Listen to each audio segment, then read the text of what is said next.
नमस्कार फ्रेंड्स, मैं चंचल टाक आपका मैथ गुरु।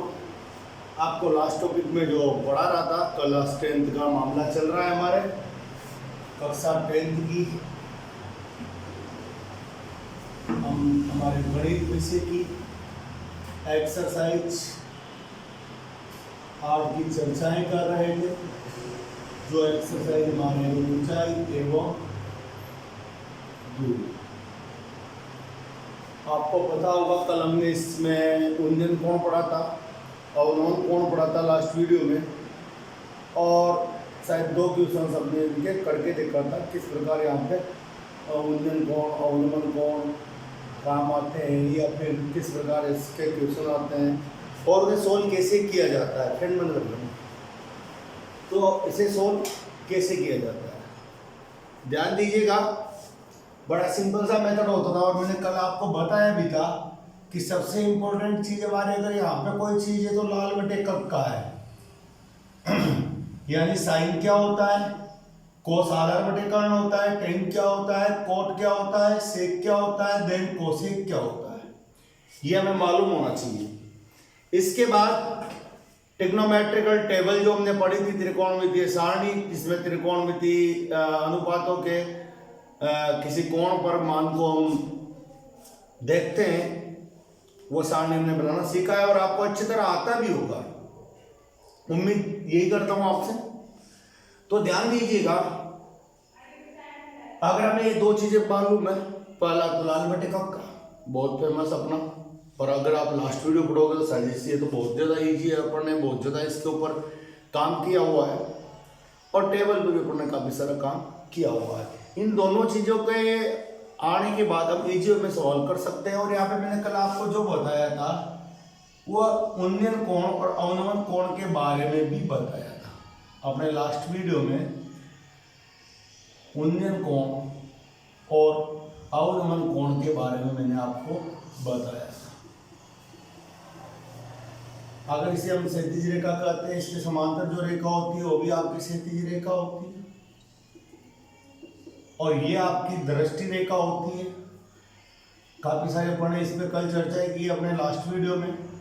और दृष्टि रेखा और क्षैतिज के मध्य जो कोण बनेगा यहाँ पे, जबकि अपन नीचे से ऊपर की तरफ देख रहे हो तो वह कोण आपका उन्नयन कोण होता है। जबकि हम ऊपर से नीचे की तरफ देख रहे हो, हम ऊंचाई पे खड़े और अपने आंख से नीचे वाली किसी वस्तु को देख रहे हैं, तब आपका ये कोण अवनमन कोण कहलाता है। जब आप अपने से ऊपर किसी चीज को देखते हो जिसके लिए आपको गर्दन ऊपर करना पड़े या नजरें ऊपर करनी पड़े, उस कंडीशन में आपका उन्नयन कोण होगा। और जब आपको आपकी गर्दन झुकानी पड़े या नजरें झुका के देखना पड़े, उस कंडीशन में आपका अवनमन कोण होगा। ध्यान दीजिएगा, बड़े इजी में हम कुछ एग्जांपल्स इसके लेंगे और उसके बाद आराम से ये चीज़ अपनों को समझने में आने वाली है और फुल मार्क्स अपनों को यहाँ से प्राप्त होने वाले हैं। मैं कल भी एक क्वेश्चन बता रहा था लेकिन कुछ टेक्निकल प्रॉब्लम थी, इस वजह से लास्ट वाला क्वेश्चन हो नहीं पाया था। क्वेश्चन नंबर 3 की बातें करते हैं। आपकी एक्सरसाइज का क्वेश्चन है, देखो 15 मीटर लंबी एक सीढ़ी, एक ऊर्ध्वाधर दीवार। मैंने कल बताया था आपको, ऐसे कोई आपका क्षैतिज धरातल है, धरातल पे कोई भवन या मीनार खड़ी हुई है और इस दीवार पर एक सीढ़ी लगाई जाती है। इस दीवार पे एक सीढ़ी लगाना है, सीढ़ी आप जानते होंगे आराम से, ऐसी कुछ सीढ़ी होती है ना, देखा होगा आपने, स्टेप बाय स्टेप इस पे चला जाता है किसी भी ऊंचे स्थान पर पहुंचने के लिए, जहाँ हमें परमानेंट ऐसी व्यवस्था नहीं चाहिए, लेकिन कभी कभी टेम्परेरी पर वो ऊंचे स्थान पर पहुंचना हो, घरों में रंगाई पुताई वगैरह करना हो, तो वहाँ पे अपना एक सीढ़ी का इस्तेमाल करते हैं। वो सीढ़ी कुछ ऐसी होती है, कहीं भी आप इसे ले जा सकते हो। तो ऐसी कोई सीढ़ी इस दीवार पे लगाई ऐसे कि वो टॉप यानी शीर्ष तक पहुँच गई। ध्यान दो, आप सीढ़ी कैसे लगाओगे, ये आपकी सीढ़ी लग गई, ये आपकी क्या है, सीढ़ी, ये आपकी है दीवार। सीढ़ी की लंबाई आपको 15 मीटर दी गई है। ध्यान दीजिएगा, आपके जो सीढ़ी है उसकी लंबाई 15 मीटर दी गई है और ये दीवार के साथ 60 डिग्री का कोण बनाती है। ये सीढ़ी इस दीवार के साथ जो कोण बना रही है, ये आपकी दीवार, ये सीढ़ी, यहाँ जो आपका कोण बन रहा है वो 60 डिग्री का बन रहा है। क्वेश्चन को अच्छे से समझेंगे। 15 मीटर लंबी एक सीढ़ी ऊर्ध्वाधर दीवार के शिखर तक पहुंचती है। सीढ़ी दीवार के साथ 60 डिग्री का कोण बनाती है, तो दीवार की ऊंचाई क्या होगी? ध्यान दीजिएगा, यहाँ पे 60 डिग्री दिया है, इसे ट्राइंगल को अपन नाम देते हैं ABC। आपको इस दीवार की ऊंचाई चाहिए, मैं लिख दूंगा माना कि दीवार की ऊंचाई h है, राइट। मैंने दीवार की ऊंचाई को हाइट की वजह से h मान लिया। ध्यान दीजिएगा, ये आपके 90 के सामने जो होता है वो आपका कर्ण होता है, ओके। और अब जब भी हम आधार और लंब देखते हैं, तब मैंने आपको बहुत पहले बताया था कि आप इसका इस्तेमाल करोगे, इसकी सहायता से देखोगे किसी कोण के सापेक्ष में अपनों को लंब और आधार देखना होता है। तो अगर ये कोण दिया हुआ है, तो इसके लिए मैं अगर आपसे कहूं कि लंब क्या होगा, तो इसके सामने जो भी होता है वो आपके क्या होता है? लंब होता है। आप हमारे पुराने वीडियोस देख सकते हो इसके लिए, जहाँ आपने ये बहुत अच्छी तरह पढ़ा था, शायद परीक्षा में पढ़ा था, पहला ही जो हमारा वीडियो रहा होगा उसमें। ध्यान दीजिएगा, ये आपका लंब हो गया, तो जो बचता है वो आपका क्या कहलाता है? आधार। ये आपका कहलाएगा आधार। आपके पास आधार, कर्ण, लंब सब पढ़े लिख चुके हैं। आपको चाहिए क्या? मेरे को दीवार की ऊंचाई चाहिए, मेरे को दे क्या रखा है? मेरे को सीढ़ी की लंबाई दे रखी है, कोण 60 डिग्री है इन दोनों के मध्य। ध्यान दें, मैं कल भी आपको ये बता रहा था, आपको दो चीजों पर गौर करवाना है। पहली चीज जो आपको ज्ञात करना है उस पर, दूसरी चीज जो आपको दे रखा है। अब मेरे को यहाँ पे क्या ज्ञात है, आप इसमें देखोगे तो मेरे को कर्ण पता है। क्या पता है? मेरे को कर्ण पता है। और जो मेरे को ज्ञात करना है वह क्या है? आधार। ध्यान दे, ये मेरे को ज्ञात करना है, ये मेरा आधार है, और जो दिया हुआ है वो कर्ण है। तो मुझे कर्ण और आधार के मध्य संबंध देखना है, किस त्रिकोणमितीय अनुपात में कर्ण और आधार का संबंध है। ध्यान दीजिए, लाल बट्टा कक्का आपकी हेल्प करने के लिए रेडी हो चुका है। किस प्रकार तैयार है ये? आपने कहा कि साहब मेरे को आधार और कर्ण में संबंध चाहिए, ये बिल्कुल आपके लिए तैयार बैठा है। देखिएगा, आधार और कर्ण का संबंध या तो कोस में होता है या सेक में होता है।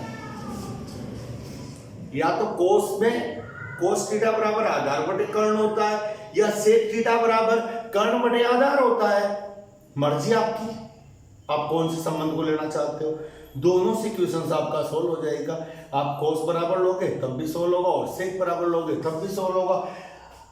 अपन मैक्सिमम ऐसा ही करेंगे सुविधा की दृष्टि से, कि अपन साइन, कोस और टेन के रूप में लेना पसंद करेंगे। मैं ये नहीं कर रहा हूं केवल इसी ही लिया जा सकता है, लेने में आप इन तीनों में से किसी को भी ले सकते हो, जब जिसकी जरूरत हो, जिसकी सिचुएशन के अकॉर्डिंग जरूरत हो। इनमें से आप किसी को भी उठा सकते हो जो आपके काम आ रहा हो, लेकिन आप इन्हें लो तो बेटर रहेगा, और आपकी मर्जी, अपन दोनों से भी कर सकते हैं, कोई प्रॉब्लम नहीं है। तो अपन यहाँ पे देख लेते हैं हमारे जो संबंध आया। मैं सीधा सा इसे बताऊंगा, भाई त्रिकोण जो आपका त्रिभुज है ABC, उसमें देखना मैं कोस के बराबर ले रहा हूं, तो कोस थीटा जो होगा वह क्या होगा?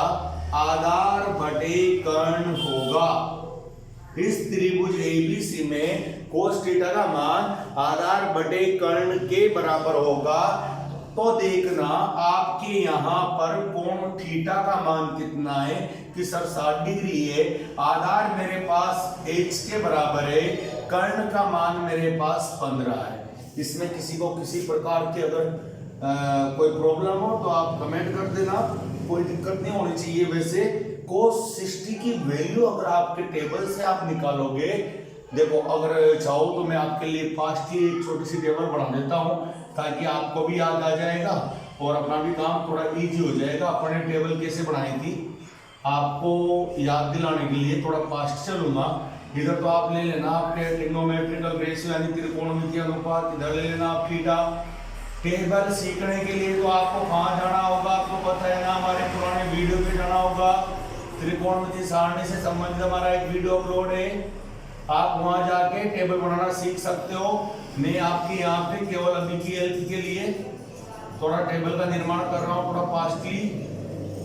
टेन, कोट, सेक, कोसेक। ध्यान दें, इसे बनाने के लिए हमने क्या किया था, 1 2 3 4 सॉरी, आपने इसके लिए 0 से प्रारंभ किया था और कहां तक, 4 तक काउंटिंग लिखी थी, अपॉन में सबके 4 लगाया था। इसके बाद इन सबका रूट लिया था। जब आपने देखा था कि 0 में 4 से डिवाइड करेंगे 0 आएगा, 0 का रूट 0 आएगा, 1 का रूट 1 आता है, 4 का रूट 2 आता है, 2 से 4 2 बार कट गया था, ऊपर 1 बचा था, 1 का रूट 1 और 2 का रूट कितना हो गया, रूट 2। यहाँ 3 का रूट नहीं निकलता था इसलिए रूट 3 लिखा था, 4 का रूट 2 होता है वो लिख दिया था, 4 से 4 कट गया था, 1 का रूट 1 होता है। इसके बाद इसे अपन पलटते थे, आपने 1 लिखा, रूट 3/2 लिखा, 1/√2 लिखा, 1/2 लिखा, 0 लिखा। 10 के लिए आपको मैंने बताया था कि आपको साइन बटे कोस वाले फॉर्मूले से निकालना है, यानी साइन में कोस का भाग देना है। ध्यान दीजिएगा, आपको अच्छी तरह से तो वही समझ में आएगा जहां पे पढ़ने से पढ़ा था। तो उम्मीद करता हूं आप वहां जाके इस चीज को पढ़ेंगे, देखेंगे। फिलहाल थोड़ा सा मैं आपको याद दिला रहा हूं, जिसने पहले पढ़ा हुआ है। 0 में 1 का भाग देंगे, 0 आता है, 2 से 2 कट जाएगा, ऊपर 1 बचा हुआ है, बटे में रूट 3 है। इस पूरे का भाग दे रहा हूं। सेम संख्या में सेम संख्या का भाग देंगे, 1/√2 में 1/√2 का, तो 1 आएगा, 2 से 2 कट गया, ऊपर रूट 3 होगा, बटे में 1 बचेगा, कोई प्रॉब्लम नहीं है। किसी भी संख्या में 0 का भाग देते हैं, इनफाइनाइट आता है, अनंत। और आप यहाँ पे उल्टा लिख दोगे, यानी इधर इसे यहाँ लिख दोगे, इसे यहाँ लिख दोगे, इसे यहाँ लिख दोगे, इस वाले को यहाँ लिख दोगे और इस वाले को आप यहाँ लिख दोगे। इसके बाद आपको करना क्या है, सेक जो होता है आपका कोस का अपोजिट होता है, तो आपको कोस को पलट देना है। 1 को पलटेंगे 1 ही आएगा, रूट 3/2 को पलटोगे 2/√3 आएगा, रूट 2 ऊपर चल जाएगा, 1 बटे में आ जाएगा, 2 ऊपर चला जाएगा, 1 नीचे आ जाएगा। 0 को 0/1 लिखा जा सकता है, पलटने पे 1/0 होगा। और किसी भी संख्या में 0 का भाग दे तो इनफाइनाइट आता है, इनफाइनाइट 2 2/√3 और यहाँ से आपके 1 आ जाएगा। ये आपकी टेबल होगी 2 मिनट में। अगर आप चाहो, ये टेबल आपको बनाना आना चाहिए, याद करने की कोई जरूरत नहीं है। आपको अगर टेबल अभी भी नहीं आती हो तो आप अपने पुराने वीडियो को जरूर देखें, वहां से आप टेबल सीखें। ध्यान दें, cos 60 का मान अगर आप देखोगे तो वो कितना होता है, 1/2 होता है। आपको यहाँ लिखना है 1/2 h/15 बराबर दे, बिल्कुल ध्यान से देखना, मुझे h चाहिए तो 15 1 से जाके मल्टीप्लाई हो जाएगा, बराबर में h बचेगा।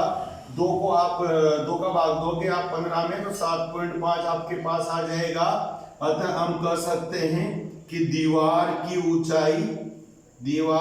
ऊंचाई जो होगी वह 7.5 मीटर होगी। दीवार की ऊंचाई जो आपके यहाँ पर इकाई है वही इकाई आपके यहाँ पे आ जाएगी।